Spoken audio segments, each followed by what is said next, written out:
Worldwide, we are suffering from the modern epidemics, the non communicable diseases like cardiovascular disorders, obesity, metabolic syndrome, hypertension, and somewhere or other, nutrition is involved in this.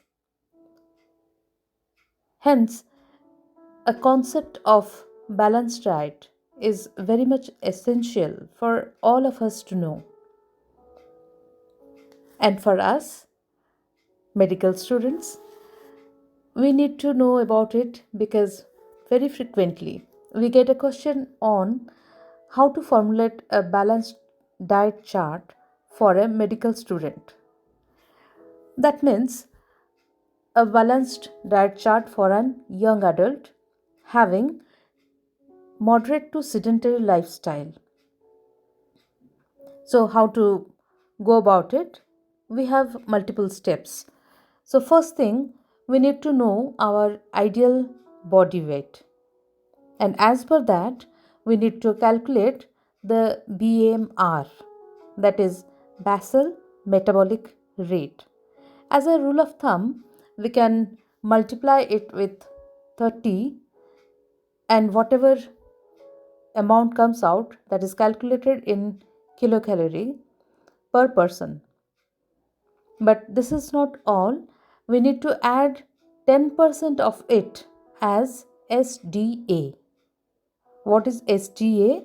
That is specific dynamic action.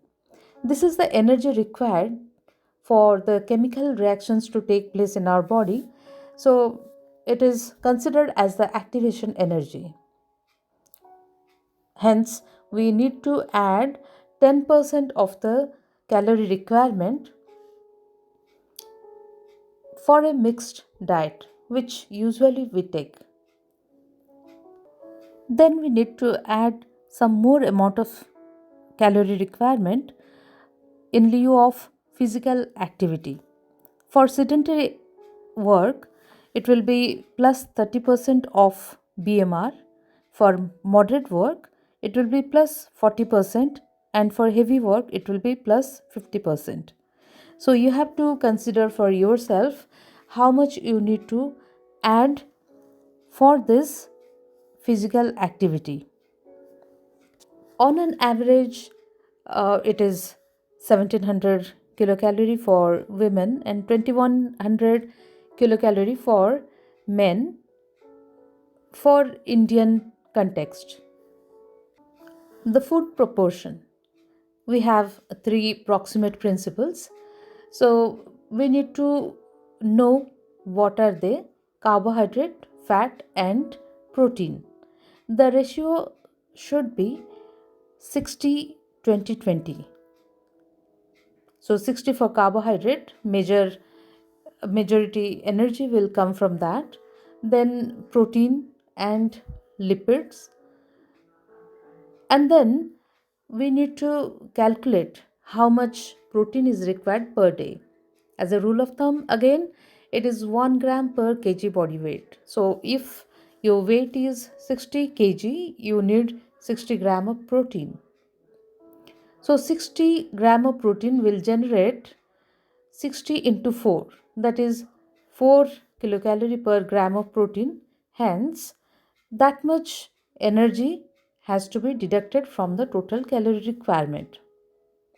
Next step, whatever remains, you need to segregate between carbohydrate and lipid as per percentage, and then find out as per the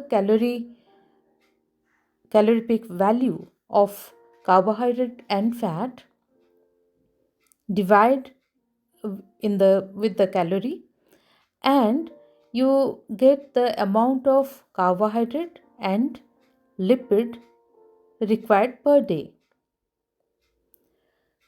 So that gives you an idea of how much carbohydrate, lipid, and protein is to be taken per day.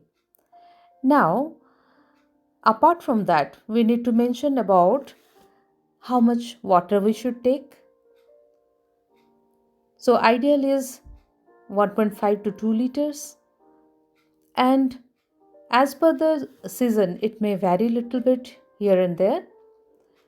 We need to restrict our salt intake to 5 gram per day. How much visible fat and how much invisible fat we should take, that also need to be considered. Visible fat means the fat that is coming from ghee, butter, oil, etc., and that should not exceed 10% of the calorie consumption. Without our knowledge, we are getting lot of invisible fat from nuts, even cereals, fruits.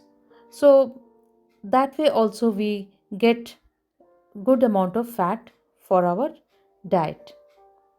Another important aspect of a balanced diet is we must include lot of dietary fibers in our food. So now comes the choice of food. So for that reason, we need to have a chart of food items with their calorific value. Based on that, we need to check out our menu for the day. And that menu has to be divided into 4 meals or 3 meals. Thus, we can design the balanced diet chart for ourselves. Why not give it a try today? Thank you.